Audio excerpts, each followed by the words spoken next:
Hey guys, and welcome back to a brand new episode of my F1 2017 career mode, and we are here for round number 7 for the Canadian Grand Prix. Now, first things first guys, if you did miss the last episode, do check it out in the card in the top right hand corner of your screen. But we have some big news for this episode guys. Besides the sponsor bonus of 750 that we got, the real news is, and there'll be another card in the top right corner of your screen, I need you guys to vote because I don't know what to do with the R&D.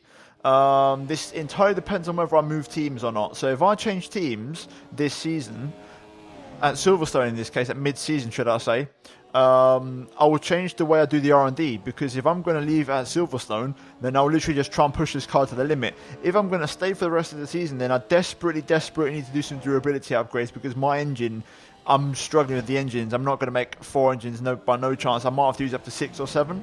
So I need you guys to vote and let me know if you want me to switch at mid-season or stay at Williams. That's basically the poll. Anyway, back onto the video. Friday practice, absolutely perfect. No issues there. The car is phenomenal around here. Canada's always a good track for us. It always has been in this career. The AI tends to be a little bit easier also. And the car just handles beautifully. I've got a really nice balance on the car. Pretty much a default setup with 7 wings on it. That's pretty much it. And it's working beautifully for us, and as you can see, we go fastest in Q1 in Saturday qualifying on the slower super softs. Eventually we would drop down to P5, but still the pace is in the car. I feel confident. I feel I can really attack the racetrack. And in Q2, as you can see, we switch over to the faster ultra soft compound tyres, and we're fastest in sector 1 and we're just shy in sector 2 of going fastest, but we're still looking very good as we unfortunately just look up there into the hairpin, and then finally throwing the car into the final chicane there next to the wall of champions, open up the DRS, and we're going to run it up to the line, and it's going to be P3, so not too bad there, and a good banker lap, and we get through comfortably into Q3 as you'd expect, with Massa also getting through there, and Alonso as well, the surprise qualifier in the McLaren. But then in Q3 we're going to run aboard. This is my first lap and my best lap of the session, so we're going to see how this goes. And straight away, turns 1 and 2 very nicely done, using a lot of curb on 1 to open up turn 2. And then on the power hard, as we now go into 3 and 4, which is a right-left combination chicane, just about within track limits there, as we now go flat out through the kink of turn 5, and then into the chicane of 6 and 7, which is a left-right combo, where you really have to attack the curbs. And this particular corner here is where the AI gain a lot on traction, and I lose a lot of time, as we now go onto the back straight and into turn number 8 and 9, which is another right-left chicane this time, really attacking the curbs aggressively here. That's how you gain most time, and using all the track at your disposal, as we now look for the breaking point for the hairpin of turn number 10 here, down to 3rd gear. Make sure you pick up your apex. I'll lock up a little bit, but I still just about get the nose turn in, as we then get on the power hard out of the hairpin, and now onto the massive back straight. And at this point you're opening up your DRS and waiting for the break point for the chicane, which is around the 50, I think it's a 50 meter board on the left hand side. You break down a 4th or 5th gear, which is my preference. Gear number 5 is my preference. Really attacking the curbs. I probably could have done a little bit better and gain a little bit more time, as I didn't really attack the first one that well, but nonetheless, across the line we go 2nd place, just shy of Vettel's 1st place. And then I went for a 2nd attempt because I lost a bit of time, and I was dropping down the order, and I dropped down to P5 and then P6, and then Raikkonen, as you see, passes me right there, goes faster, so we finish in P7 in the end. And that one mistake was on for an improvement, not a major improvement. Probably would have got us 1 more position or 2 maybe, but I've got to say, all in all, if you look at it now, the grid was actually extremely close for this qualifying session. The top 9 covered by half a second. It was so close, and any lap time gain I could have gotten, I definitely think I could have got pole that session. I really didn't get it together in any of the 2 laps, unfortunately. But, I've got the pace in the car, and I feel confident that I can turn it around tomorrow in the race and at least get a podium out of it. So, yeah, that's the story of qualifying. And we're now going to move into Sunday for the race for round number 7 for the Canadian Grand Prix. Right, so here we are then on the grid for the Canadian Grand Prix. P5 in the end, after we get a couple of penalties applied to some people in front of us in the top 10. So we're going to get a 3rd row of the grid start in the end, and on the I'd say on the dirtier side of the grid, because, or sort of not, I mean, it depends how you look at it, because normally the racing line is sort of in the middle of the track, bearing slightly to the left, but in qualifying, you're definitely going to try and force to the right. Other way, it's going to be a pretty equal, I'd say, grid, this one. No real dirty or clean side. But in terms of the actual race itself, dry conditions throughout the entirety of the Grand Prix. No chance of rain, however, it is a bit overcast. And in terms of the strategy, it's interesting because I've got a very high tyre wear on this car. Normally, Canada is most likely a 1-stop, but because of the car that I have and how fast the cars are now in Season 7, I've got no chance of doing a one-stop here. As you see in the race strategy, it's looking like a two-stop, and it's going to be a one-stop is impossible unless we run the softs, and I don't really want to use the softs unless I have really good pace. So it's all going to depend on how this first stint goes, and then I'll make a decision from there. But overall, a pretty straightforward race, two-stop strategy. Even then, I could push to the limit and push to the maximum, so I'm not too concerned. Fuel-wise, we are bang on target, 35 laps of fuel, which is the length of the race, so no more, no less, just on target. And we're going to try and have a good race and try and push today. So hopefully, we can bounce back from Monaco and try and score a good result here today, and let's make a good one. So without further ado, let's jump straight into round number 7 for the Canadian Grand Prix. Okay, then here we go. We're going to get ready for the 5 red lights.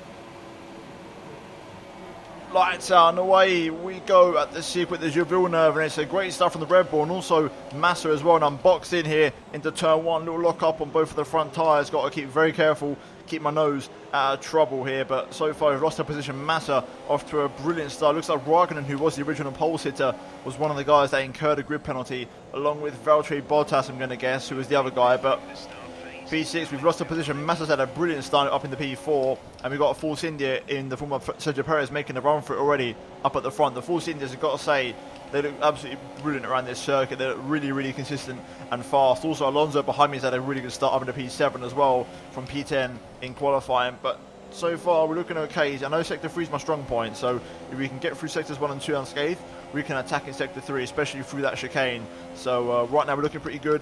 Everyone's sort of slowing each other up into the hairpin, so we're going to be all very close single file. I've got some good straight line speed as well. Not great straight line speed, but it's not Monaco, put it that way. I can definitely defend myself and also attack some cars. So hopefully we can make some moves there. So you can see I'm actually gaining a little bit on Ocon here as we now look for the break point to the chicane. No one's making any moves on anybody just yet, so it's all single file for now as we go on to the start of lap 2. But I'm very close to Ocon, getting a great run through the chicane. I'm going to try and pick up a slipstream off of Massa if possible, forcing Ocon to the inside around the outside of turn 1. Can we make it work? Yes, we do. Going to just keep the inside line, force Ocon out, hang out to dry, close the door, block the pass, and there we go. P5, very nice manoeuvre here. I've got confidence in my pace. The question is, do I have enough on a two-stop strategy? That's going to be the question. Perez setting the pace 112.3, fastest man on the track.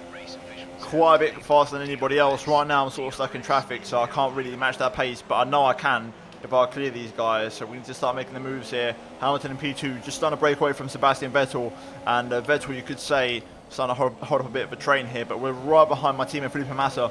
Hopefully I can pass him this lap if possible, but we're very, very close going to this break zone. But it's this particular corner here where the AI gain a lot on me, especially on traction through here. I just can't keep up. The inbuilt traction on the AI is so good, but we're close enough. DRS now enabled. We should be able to make an attack on Massa. Is that DRS enabled? Massa has DRS on Vettel, so we're both going to close up to the Ferrari, but I'm going to get so close into this final chicane, and if I can just get the run I did with Ocon, we're going to be right on the back of Massa, and that's a nice bit of traction on the exit here. DRS and slipstream on Felipe, outside line once again as Massa goes defensive. Can we go for the outside line to turn 1? Very deep this time, but we've made it work, and that is the move done and dusted, up into 4th place. Up next, Sebastian Vettel, who actually started on the super soft, so he's on a bit of a slow tire, which explains why he hasn't got great pace early on here, but hopefully we can get past Vettel this lap and try and make our way through the field. I think this could be a pretty straightforward pass. Vettel has no DRS on Hamilton, so we're going to get a nice bit of slipstream here.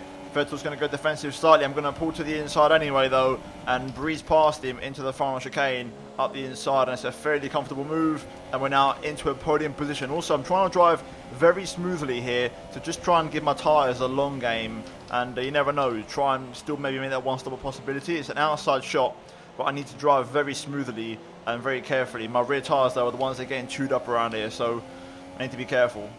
Another thing to note, Perez is going to be very hard to catch because that Force India is very good on tyres, so he's definitely, I'm going to expect him to go on the one-stop. DRS on Lewis Hamilton, we are going to gain a lot on a straight line. Will it be enough to go into the chicane? Not quite. I'm not going to take that risk, but I mean, we can easily set up Lewis for a move. He's going to be so vulnerable out of the chicane, and here we go. DRS enabled. He's going to cover the inside just like Perez, sorry, just like Ocon, but we're going to get him way before turn 1 anyway, just because of the raw straight line speed. So now, second place, lap 7. I'm scheduled to come in around lap 10. Tyres, I feel okay so far. I can definitely go a few more on these because I'm running on 20% on the rear, so I could definitely get to lap 14 or 15 and I'd only be around 45% wear. So if I keep this up, if I can get to 14 or 15, then the one stop could become a thing. So I've got to sort of cautiously push after Perez. So let's see what we can do here. But right now we're looking very good. I need the one stop if I want to have any chance of winning this race. Gotta say, Perez is running at an incredible pace, but that's probably down to his tyre wear. We do a personal best 12.4 on my scheduled pit stop lap, so it goes to shove. Still got some tyres left, but let's see if Perez comes in this lap. Right, Hamilton comes in, he was behind me. He had good pace actually. He was keeping up. Also, we're taking about 3 tenths a lap on Perez, give or take, and he's staying out. So he's definitely going for the one stop, so we're going to have to try and catch him on track. But his pace is really, really good. I'm really impressed. Okay, gap to Perez down to 5.2. We're making good progress here. Right then, Perez comes in. Interesting. So I'm going to stay out for one more. I'm going to try and push hard now. My tyres are going, so rich mix enabled. We need to have a very strong in lap here. I'm going to come in at the end of this lap. Okay, it's been a pretty good in lap, but we're going to come into the pit lane. So back down to standard. We need to have a very strong pit entry here, so make sure we get it all slowed down without speeding, and that was absolutely spot on. No locking up, phenomenal. So now we've got to try and have a quick transition over to the super soft compound tyres. Perez will obviously stay ahead, but the question is, will we have lost much time or actually gained? We'll have to find out. 1.894. Phenomenal stop from the boys there. Absolutely the best it could possibly be. Under 2 seconds, under 1.9 as a matter of fact. And here we go, up the speed, pit exit. Let's speed up. There's Hamilton. He's not going to be ahead of us, which is good news. And we're going to the end on these now. We're going to have to try and match Perez on this tyre. So what I'm going to do is I've got a little bit of rich mix to use. So while the tyres are fresh and I'm quickest at this stage of the race with these tyres, before they wear out too much, I'm going to crank up the rich and try and catch Perez time for the next lap. But we have gained. The gap is now 4.3. So that staying up one more lap in that perfect pit sequence has gained us some time. So 4.3, less than 20 laps to go. Let's try and catch Perez. Perez fastest lap, 111.9. We need to try and match him. Oh, safety car deployed. Alonso out to the race. That's disappointing. He was doing so well, Fernando, but that's him out of the Canadian Grand Prix. Unfortunate one for the Spaniard. He was, I think, P6 or P7, but unfortunately for him, that is a massive blow. But we've got a safety car, which is going to reduce the gap to Perez, and this is going to mean we comfortably get these tyres to the end of the Grand Prix. So it's going to be a straight fight between me and Perez, and I was faster on this lap. I was on for a purple lap. The gap was down to 3.8, so I was definitely pushing, and we was definitely faster. So this is good news for us, and we get to save a little bit of fuel as well. Oh wow, Daniel Ricciardo's out of the race as well, another retirement. So 2 cars out in the safety car phase, which is unfortunate for Ricciardo. Either way, we're now on the train, right behind Perez. This is going to be an interesting little battle, but I feel very confident that we can get the job done here. This is a track where the AI aren't particularly great. That's why I'm so shocked and surprised to see how well Perez has been for pace, but I think it's about time he gets a reality check.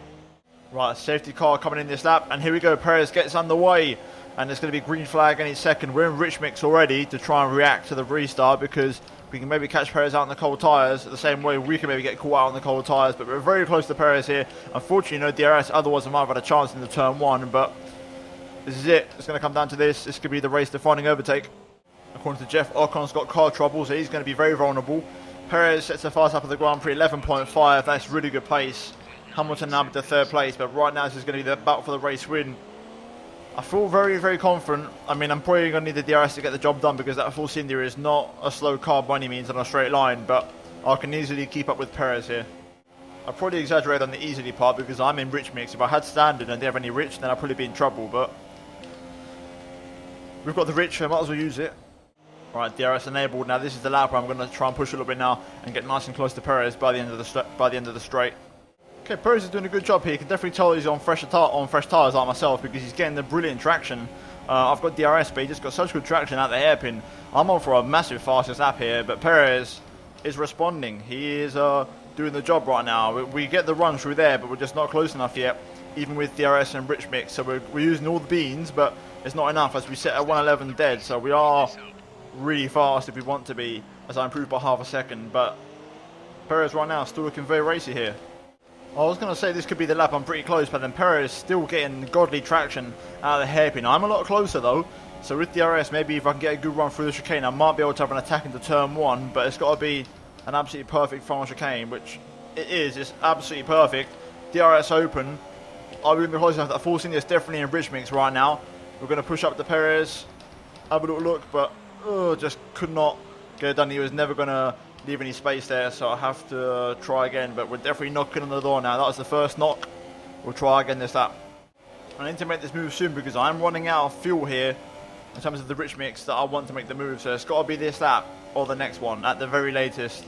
Okay, I'll probably sound the closest I've ever been this lap, but Perez is still getting incredible traction out of the hairpin. But we are gaining on the straight now. This might be the one out of the chicane. If we get it right, very late braking. Nicely done through the curbing, avoiding the deceiving policeman. And here we go, we're going to let the revs run up to the blue light. Are we close enough? Perez goes defensive. This could be the one outside line, looking for the grip. Inside for turn 2. Perez leaving me just about enough room. Fourth gear switch on, a little bit of rear end slip, and we just lose it there. Just could not get the move done on traction. Perez they're going defensive again into here. I'm going to be right on his rear end through this section, but no way to get through just yet. I'm good on the brakes into here, but it's not going to be good enough, and now Perez is literally going to walk away from me through here and have to try and make it up in the next one. Through the hairpin again, Perez just gets a good traction, but this time he's not as far as he has been. I'm a little bit closer this time, so if I can just get the run through the chicane one more time, this could be the one. We're definitely not closer this time, so we need to just try to set ourselves up here. Brake late, throw the car in, avoid the scene policeman on the inside, and there we go. This time we're definitely close enough. Perez is going to go defensive a little bit here, but I'm going to commit to the inside anyway. This time opting for the inside line, late brake, and there we go. We get the move done. A little collision there for a warning, but nothing to be concerned about, and we've just made it, and the fuel is just perfect. So there we go. We've got the move done, just covering off the inside of the floor, just precaution. But we've got the overtake done, and we're into the lead of the race with around 7 laps to go. Okay, Perez has a problem with his car, so that's going to pretty much mean we're going to win this now unless something tragic happens. So Perez is going to start dropping back. Sebastian Vettel, to be fair, on the super softs is starting to catch up, so Perez has got bigger fish to fry and other things to worry about, but I'm going to walk away with this now at the front. Right then, final lap. Let's win this. Right, well, it's been a dominant performance. Overall, very comfortable indeed as Magnussen retires in the closing stages. We're just going to feather the car through, make sure we save the engine, the control electronics. But here we go, across the line, and we're going to win the Canadian Grand Prix. And that is a massive 25 points and the best way possible to bounce back from the Monaco Grand Prix. And overall, we extend our championship lead to, I believe, around 28 or 29 points. So overall, a very, very good race for us. And maximum points, I think Raikkonen didn't score many points, if any. And only Vettel and Hamilton did. I think Bottas also struggled to score some points, I'm going to guess. So, yeah, interesting one. And overall, like I said, 25 points, top step of the podium, and the best possible outcome after a pretty shaky qualifying. Again, just making the mistake when it mattered, and overall not making the lap stick. So, yep, really good result. Vettel second, Hamilton third, and that is your podium for the Canadian Grand Prix. And we're now going to move into the final race results, drivers and constructor standings, and let's see if we've made any progress in the constructors. I'll be curious to see what happens there, but overall, that is your top 3 for the Canadian Grand Prix. Right, so I'm on the R&D screen and I'm not going to make any upgrades, and there's a reason for this. I would have already done it at the start of the video, but there's a poll in this video. I need you to vote whether you want me to stay with Williams for the rest of the season or leave halfway through, depending on regardless of what team I go to, whether you want me to leave or not, because depending on that decision, it will differ on what the upgrades I make, because I really need to make some durability ones. But I'm not going to make them if I'm going to leave at Silverstone a halfway point. So I need to know in the poll, guys, and I'll make a decision next race in terms of upgrades. So let me know in the poll and I'll see the results, and for the next episode I'll make a decision and I'll make the upgrades accordingly depending on what you guys vote for. But in the meantime, we're going to save our points and move on to the next race in Baku, where we have an ultimate engine upgrade on the way. But if you guys did enjoy this episode of Career Mode, if you did, please leave a like on the video. Let's try and smash 150 likes for this episode, guys. Also subscribe to the channel if you're new around here for daily F1 content and also MotoGP content starting tomorrow. And also please be sure to check out these few videos on screen, and also turn notifications, guys, to not miss a single upload from me in the near future. But other than that, I thank you so much for watching. Let's see my next video very soon. Goodbye.